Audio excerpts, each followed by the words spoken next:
Walking from DLSU to Enteron? Ano, walk na naman? Hindi, run. Tara, Shinito Runners! Na, bro.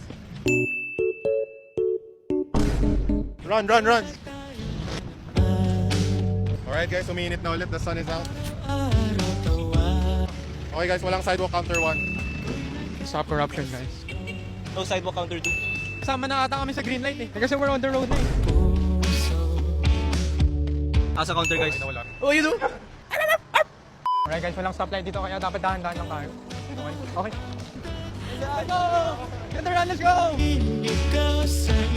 This is one of the worst places you're gonna walk in Metro Manila, guys. Sobrang inconsistent ng sidewalk. Walking ba tayo or nagpa-parkour? Like, paano to, pre? Bruh. Matay. Yung medyo nakangati, pre. Nakangati na ako.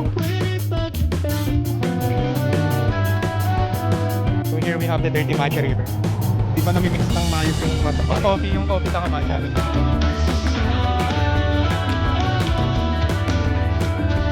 Yo, check the sidewalk out. May gupang camel.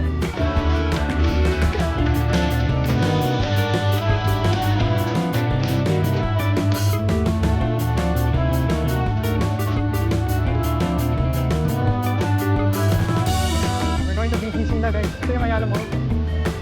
Tara.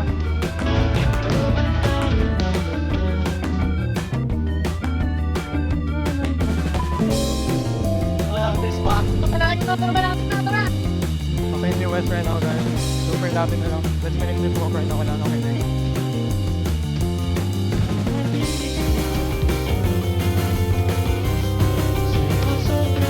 Oh my God! Bro, zoom that in, zoom that in. I didn't expect it to take this long, bro. We left like around 3 p.m. Look what time is it right now. Ano yung mana-learn nating lessons today? Never do this again. What I learned is, everybody has a retirement, and I think it's time to retire. We're happy to do this for you guys, lalo na sa mga nag-aaral sa Enderon dyan, guys. Shout out to all of you guys. Thank you so much for supporting our walking videos. Comment down below saan kami maglalakad next. So excited for our next long walk, lalo na sa mga mas malayo pa. DLS to Enderon, done. Bye-bye!